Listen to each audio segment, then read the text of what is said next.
Hi, welcome to Business Influencers. I'm your host, Chris Salem. You found us here at the TALRadio.org platform. Again, Touch of Life Foundation is committed to you as it provides podcasts across many different content areas to align to your interest. Again, we've been with business with TALRadio now for almost 4 years with Business Influencers, and we'd like to thank those loyal listeners that have been with us since day one. And if you are new to us, you could also not only find us here at the TALRadio.org website to listen, but also on Spotify, Apple, and also YouTube for our video portion of the show. And again, we've recently had celebrated a couple of months ago our over 200 episodes that we've had over that period. And again, thanks to you, why this show continues to grow year after year after year. And again, we are committed to your success. Again, if you'd like to see future content that we have not covered on this show before, feel free to reach out to us here at chris@christophersalem.com, and we'd be more than happy to accommodate that and find somebody that we can align for a subject matter expert for a future show. Well, we got a great show for you today. We're going to be talking about here, Jumpstart your workplace culture. So for those that are working in organizations of all sizes, this is so important and even more important than ever in the environment that we're in. And we're going to be here with Eric D. Stone. Eric's passion for business led him to an influential 26-year career at the iconic rental car company Enterprise Holdings, where he quickly became one of the most decorated regional VPs in the company's history. His ability to connect and motivate employees from all different generations and demographics allowed his teams to sustain top-level results and culture of pride. He attributes much of his success to his ability to create, ignite, and elevate a high-performance culture, one that enabled him to lead his teams through challenges like 9/11, the Great Recession, COVID-19 pandemic, and the Great Resignation, along with an extraordinary ability to adapt to the unexpected and help others do the same. Now, Eric had retired from Enterprise back in 2018 and founded ClearPath Ventures, which specializes in guiding young professionals and businesses as they navigate their path to success. And he has served on the boards of multiple community-focused nonprofits, which focus on providing strategies and resources to close the opportunity gap for marginalized groups. And without further ado, we welcome Eric Stone to the show. Eric, how you doing today? Chris, thank you for that kind introduction. Great to be here. Congrats on your milestone of over 200. Wow, that takes a lot of work. It does, no doubt about it. But we are so grateful, and we're grateful to have you here today talking about this important topic of, jump-starting your workplace culture. And so let's talk a little bit about the backstory, maybe about your time at Enterprise, what kind of all led up to this, what you felt that, what a culture had to adapt to, especially in these uncertain times that we're all living in. Well, I tell you, I started and I got lucky. I found Enterprise right off. I didn't find Enterprise, meaning found it or anything. I joined the Enterprise team right out of college. I was a business major, one of 4 people in an office, learning all the leadership lessons that any newcomer entry level is going to have. What to do, Chris, and of course, what not to do, and slowly progressed my way up. So started with a location of 1 of 4, and then they allow you the opportunity to take on more and more. And so you'd go to maybe handle a few locations, and then you'd have potentially an area of locations, and then you'd be fortunate to run a region. And then you'd be fortunate to lead the region and the department heads. And so I was just always in love with business back from my parents' upbringing. My dad was a textile salesman. Mom was a teacher, coach type of individual. So I was always fascinated with this stuff. And so as I continued to go, I said, geez, I have something to give. One of 4 in an office to eventually leading a few hundred employees. And when I made the decision to retire from Enterprise, which was a really difficult one, I wanted to see if I could take what our team built and conceptually use it for any sector of business. I felt we had something special to give, and I didn't want to just hold it for me and the team. And instead of impacting a few hundred, maybe I could impact a few 100,000. Hence, I made a decision to create an outline for a book, got it published, And that became my message and purpose for my, I guess you could say, later years of career, and trying to share those practical roadmap of how can you take, with 5 generations in the workplace now, all valuing different aspects of what's important to them in a career. With the flexibility debate, are we supposed to go in person, hybrid, remote? What's that thing we're supposed to be doing? The best way to be innovative, collaborative. How do we do all of this stuff? And so that's been my quest, and been really passionate about leadership in general and love business. Love it. I always love the personal experience and how you bring that in. And now today your consulting and your mentorship, how you're helping other leaders, future leaders now. Let's talk a little bit about, the concepts of jumpstarting a workplace culture. There are so many businesses out there, from small businesses to small to mid-size companies to now Fortune 500 companies, that type. And obviously they all have cultures of some sort where they have cultures. Now it's a question of, are things getting better and what can be done better? If you can kind of share, where would that process start? Where does that, the DNA of any successful culture, where does that start? Yeah, well, it's certainly, I felt starts with the leader. I think It starts there, but that's just where it starts, and then it eventually scales to the people who are really truly doing all the work. And so what I felt was always important, whether I was literally within a large company or whether I'm guiding other individuals or companies, is to understand that they better have a leadership presence, number one. So what does that mean? That means, for me, it was really important that I was always involved in the hiring process at entry level as well, just as a touch point to make sure those that we're bringing in are aligned and matched to what we're really looking for. And that can be really hard when you pick that wrong person. But you can't just be involved in the interview process. I feel you have to be involved somewhere in the training process. Where is it where I get to see if our 3 to 5 key priorities are actually happening, and I get a chance to talk to the team of 30 who come up for a training class? I always felt that was really, really important. So hiring and training, of course. The organizations who take those 3 to 5 key initiatives and tuck it into their training, so it is a very simple version of, I know and understand deeply where we're trying to go, again, really critical. And so then the leader has to go out. They might want to join on a sales call periodically to see what is happening as we talk to our customers, clients, vendors in reality. What can happen, what should happen, what's not happening. If you have brick and mortars, it's going to the locations and talking to your team, observing the operational plan, just digging in.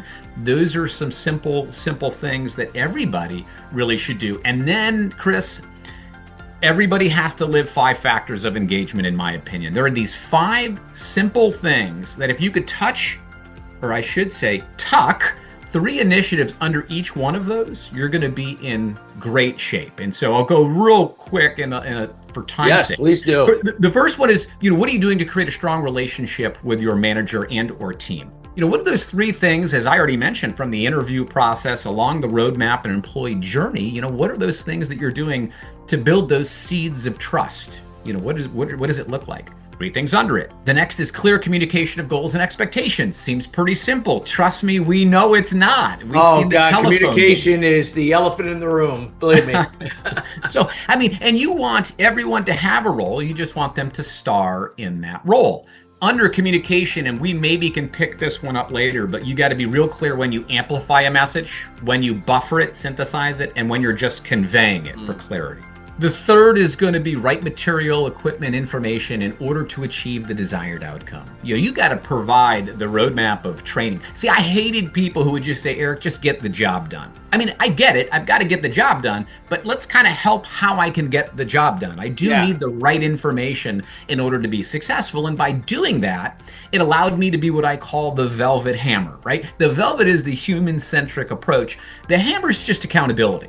I've given you the tools. I've given you the tips. We've removed the distractions.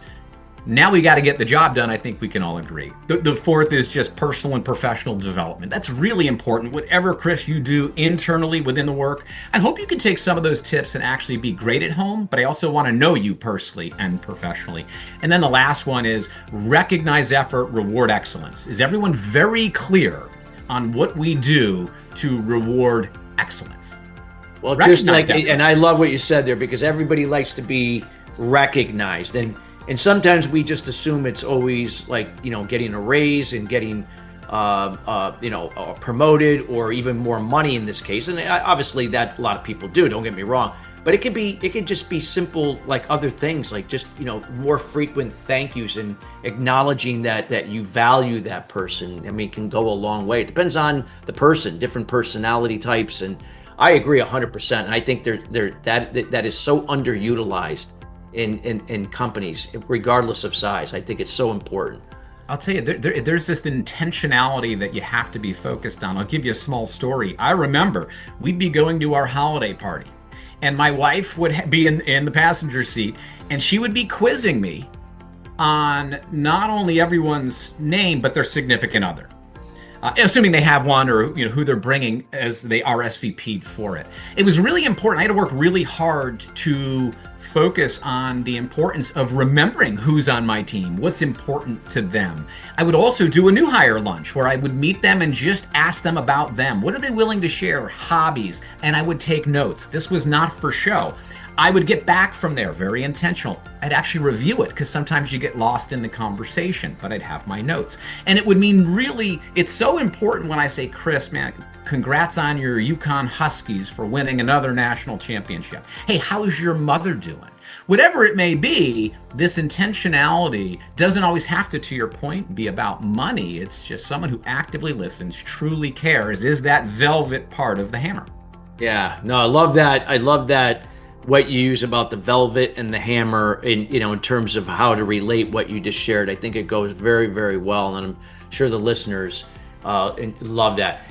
In this case, like when people are listening here, is there, and you gave us the process, Eric, is there any particular like challenges that sometimes like some organizations feel like that no matter what they do, they can't overcome? But yet maybe because that's what they've been programmed to think, or that's all they know, and that's what is holding them back. Yeah, I mean, I think that's where this kind of listen, observe, and learn process, especially when you're taking over a new position, a leadership position, is so important. I look at all my experiences, and hence why it ends up becoming into something that others can utilize. But I can't just assume I know what's going on in step one. I mean, I do have to understand, listen, observe, and learn through the process. I created something as simple called the hourglass of how you want to look, because we all have the same challenges, right? There's silos. It's too complicated. There's the flavor of the week. There's always something going on. We all have the same challenges. Some of them just are resolved a little bit better, a little bit quicker. Yeah. And the analogy or a visual would, if you think of an hourglass, up top is the discovery. So the top of an hourglass is this discovery state. That's that listen, observe, and learn. As an hourglass eventually kind of bows out, after you pulled, you're trying to orchestrate what are we trying to do here together? So as it bows out, you're starting to get all this stuff that eventually, as an hourglass gets real thin, that's those 3 to 5 key priorities that you're going to hone in and put your chips in to make sure there is no muddying. That is where you are the distraction catcher. Here are those simplistic 3 to 5 things. So you got to roll it out. You got to roll out what you've orchestrated. That's the training part. Everything's got to be tucked in. But then it bows out. So we kind of said, as it bows out, you're kind of getting all this information to the remainder of the team, whatever that initiative is. And then that could be through reviews, Chris, right? Review writing reinforces the training of what I've been told. That harnesses the 3 to 5 key things. Communication, like real estate, right? Communication. And then on the bottom, as the sand hits the bottom, is the assessment part. How are you going to look into measurement? What is your barometer to make sure things are going in the right direction? Because sometimes we don't pause and reflect. Now, just when you think you have it, and this is the problem as you kind of led into, like something goes wrong, it's always, and you might want to turn that hourglass over to figure out where along the discovery, the orchestrate, the rollout, the training, where you are. Now, there are 2 important things that get in the way. The policies and procedures. Think of 2 pillars now holding this hourglass strong. Policies and procedures. I can't tell you how many awkward, ridiculous procedures and policies that organizations have that are so complicated and make your workforce so frustrated that we have to stick to this and we don't even know why. And then the other is you better. The other pillar is your mission, vision, values. Are all our decisions guided by the policies, procedures, mission, vision, values, and is that what we're looking for? I think conceptually, as you roll through anything, through silos, through flavor of the week, through maybe there's ethical issues that are bubbling up. What are you going to do about this? Because culture is just when you have it, right? It doesn't stop. It's actually like I compare it to trying to get wealthy. How do you get wealthy, Chris? Is slowly. How do you build culture? Slowly, and you got to be disciplined. Yeah, slowly and consistent.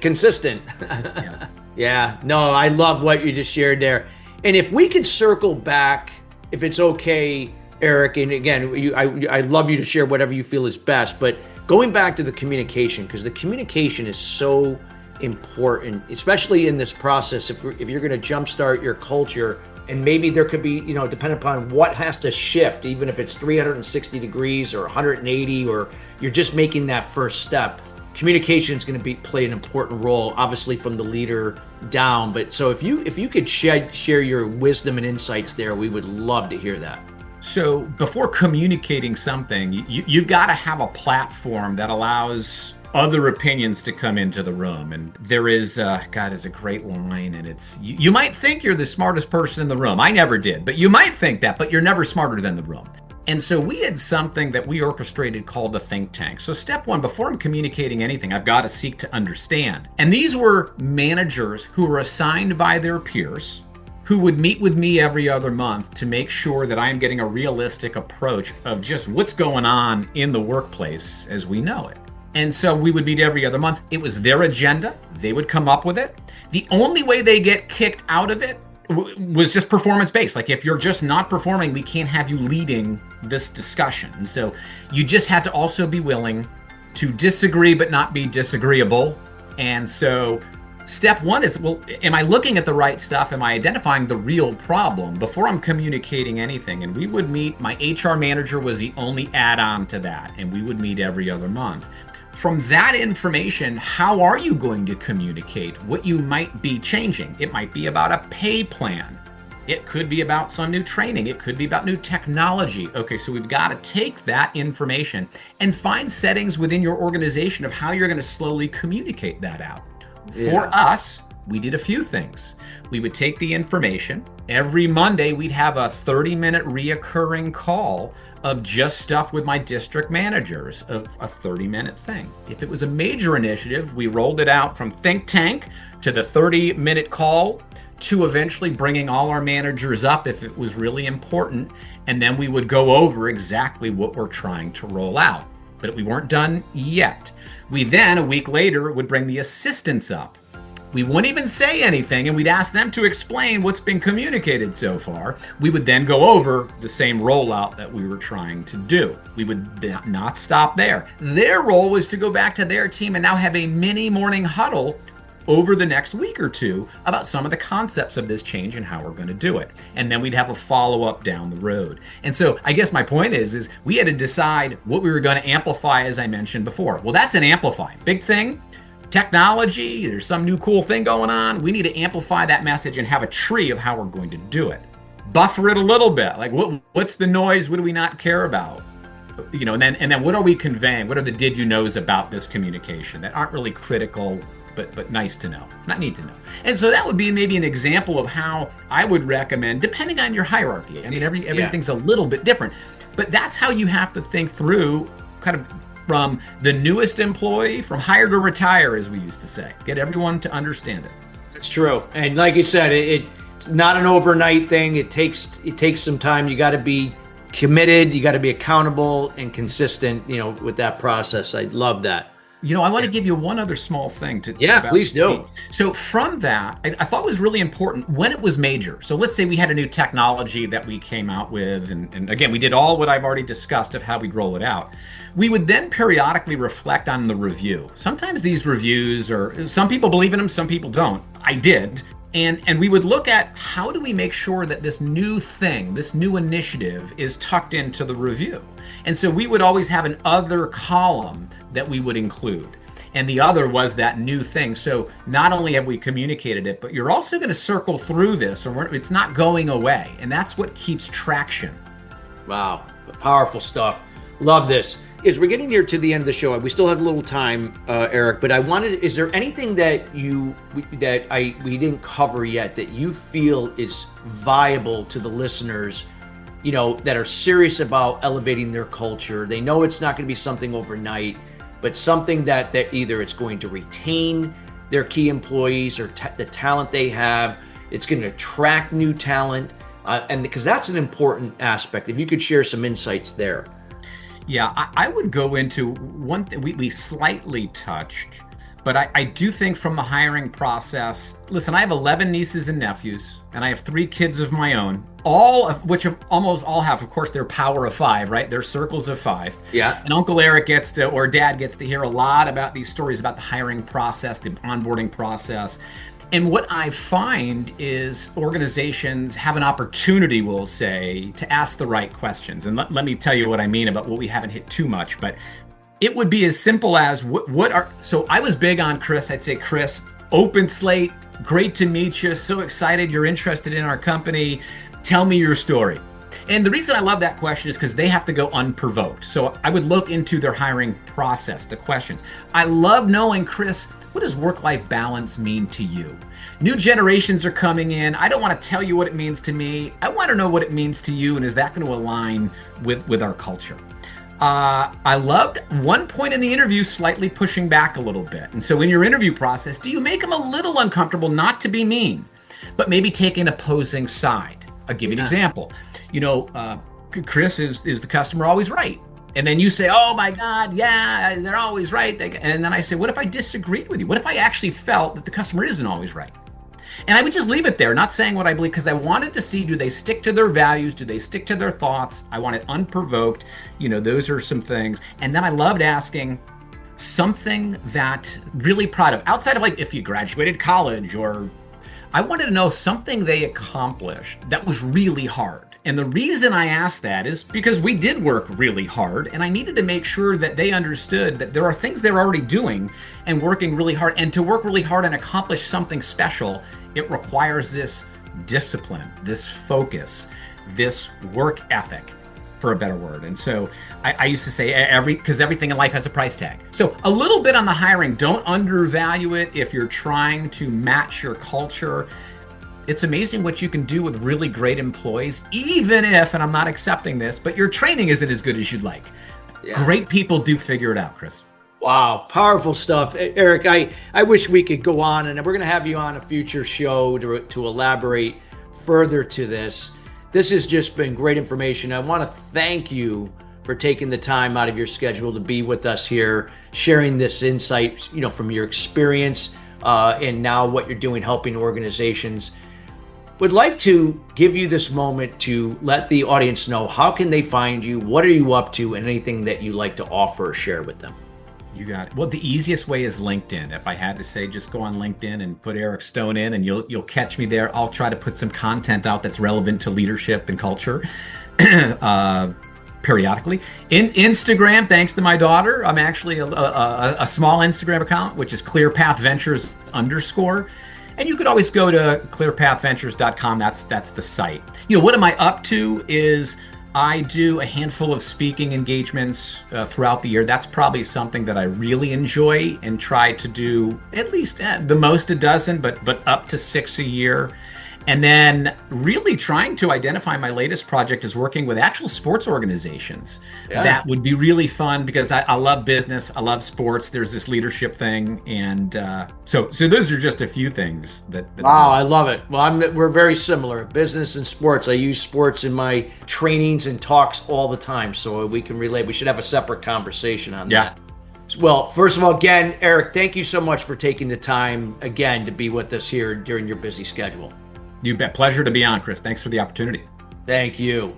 And listeners, we want to thank you joining us each and every week here at Business Influencers. Again, we are committed to bringing in subject matter experts like Eric in to help elevate you and your business in terms of influence to the next level, in terms of the impact that you create in the industry or industries that you serve. If you'd like to, again, see future content on a future show that we have not covered, feel free to reach out to our team here at Chris@ChristopherSalem.com. Till then, everybody, have a great rest of your week, and we'll see you next week at the same time. Take care.